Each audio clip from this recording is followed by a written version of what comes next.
Bought the fast i6 from LC with the retard control. Wired it up just off LC's PDF, didn't fire. Checked all connections, didn't fire. Unwired the retard, wouldn't fire. Contacted LC.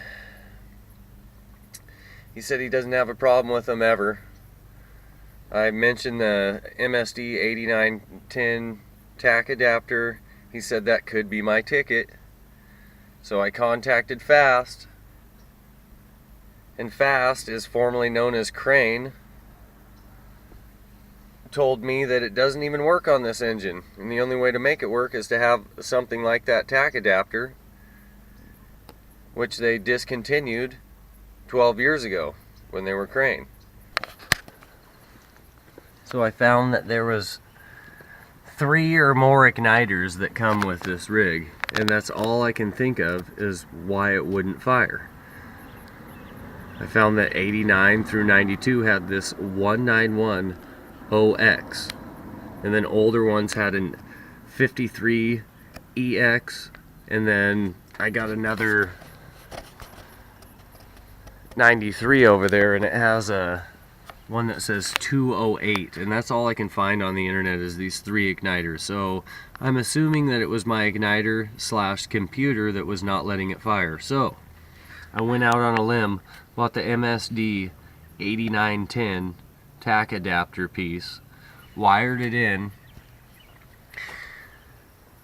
to the fast ignition. It fired right up, no problem. So, if you're having a problem with that fast ignition from LC,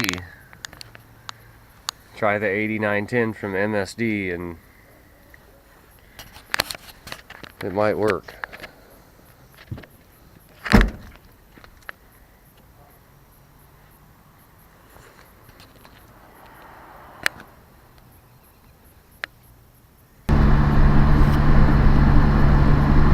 Set my timing with the knob at about 3 degrees, that way I can advance when I'm not running the bottle.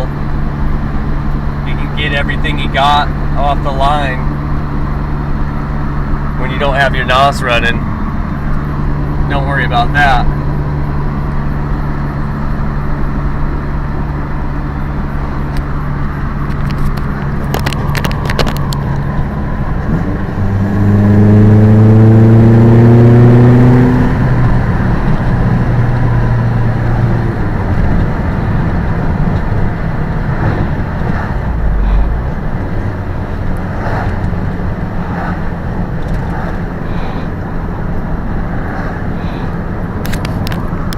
Fun to mess with, if anything else.